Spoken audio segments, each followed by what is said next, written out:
Hello, everybody, from the foot of Mount Huron, where I'm doing the Tour de Huron today. We are going to use today to talk about Ireland. Ireland is a country that, historically speaking, has had kind of a raw deal. It's at the far northwestern extremes of Europe, has a relatively crappy climate, and the inability to support a large population. So cultural development has been somewhat stunted. That's part of why the food is so bad. Also, the climate has hurt that because you can't grow too many things. But the biggest problem is it's on the wrong side of Great Britain from the rest of Europe. So its future has always been determined by its relationship with London and London's relationship with the wider world. Now, since 1973, when the Brits decided to be good Europeans, that changed dramatically because all of a sudden Ireland could join the EU at the same time and become a bridge of sorts. Between the United States and the European Union, between the United Kingdom and the European Union, between the United States and the UK direct. And being the broker and benefiting from access to the greater European market, as well as development funds, Ireland was able to go through the most rapid economic transformation of any country in the European space. And in a very short period of time, roughly 45 years, it went from the poorest country in Western Europe to the richest in per capita terms, unless you include the divorce capital of the world, Luxembourg, among the real countries. This was amazing. And Ireland became a biotech, a financial, and an infotech center. However, all of the same problems and evolutions that are causing countries and states and provinces the world over to kind of reassess have come for Ireland too. Number one, when you go through very, very rapid economic development, the population moves from the countryside to the cities very, very rapidly. It's the China story, it's the Taiwan story, it's the Korea story, it's the Ireland story. And so Ireland basically had this period of 40 years where everyone was becoming a yuppie and no one was having kids. And all of the money that would normally be spent on child rearing was instead spent on education and infrastructure development. It's a great story, but you can only do it once. And because the birth rate has been so low for so long, Ireland is in danger of flaming out over the next 30 years. Not as fast as, say, the Chinese or the Koreans will, but in the same kind of scope of problem.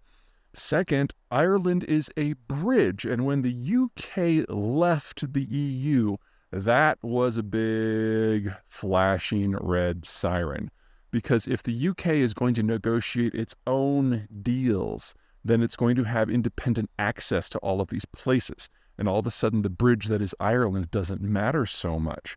Now, the Brits have been uniquely incompetent and wallowing in narcissistic irrelevance ever since the Brexit vote.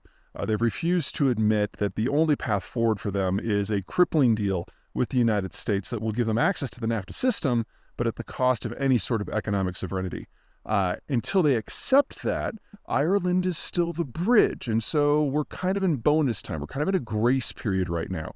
But sooner or later, the Brits are going to bite the bullet, do what they need to do, and then everything that has made Ireland special from a geopolitical point of view goes away almost overnight. And then they are left with a relatively childless society that has access to the EU, but no longer qualifies for development funds, and no longer serves as a bridge to anywhere, and is simply physically too far removed to matter economically unless they can find a way to go up the value-added scale very, very quickly. Now, the Koreans have shown that that is possible. The question is whether it's sustainable when you don't have a replacement generation. And then finally, there's the capital issue. As everyone ages into mass retirement, the volume of capital that we've become used to seeing for the last 30 years goes away. And for a country that's small like Ireland that has to import most of its capital anyway, that really is the kiss of death. So Ireland, like many other places, needs to reinvent itself. It needs to find a fundamentally new model because the one that they followed very successfully for the last half century is gone. The question is whether they can do that in an environment of demographic degradation and breaking trade links. Oh, I talked about the economic. I forgot the strategic. That's one of Colorado's 6 grizzly peaks behind me.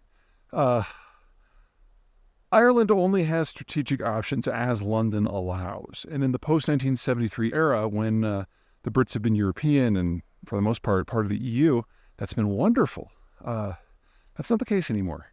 sooner or later, the Brits are going to start acting like Brits again. And when that happens, the strategic options that Ireland have are going to shrivel to two. Number one, they can attempt to exist in direct hostile opposition, in which case the Brits will treat them like they have through most of history.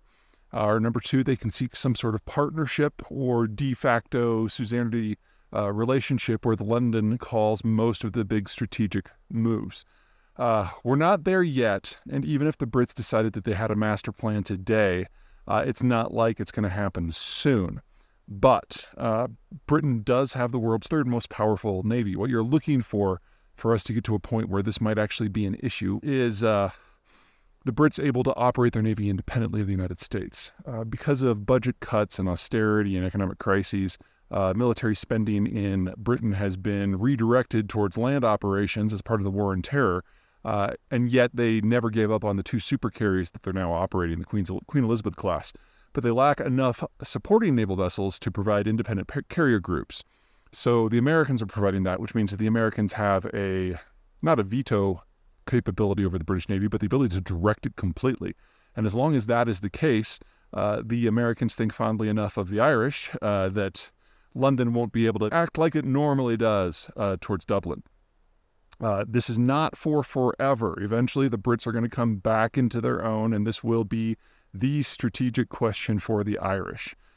Not today, not tomorrow, but relatively soon, strategically speaking. Now, the Americans aren't going to just do nothing. I would argue that the Irish lobby in Washington is actually more powerful, especially in Congress, than, say, the Israeli lobby. But Ireland is just not a top-tier issue for us so long as the Brits are allies, and they are, and that's not going to change. So over the course of the next generation, the Irish need to come up with a fundamentally new economic model and make their peace with the Brits one way or the other. And now that I've pissed off half of my genetic forebearers, I'm going to go climb a mountain. Take care.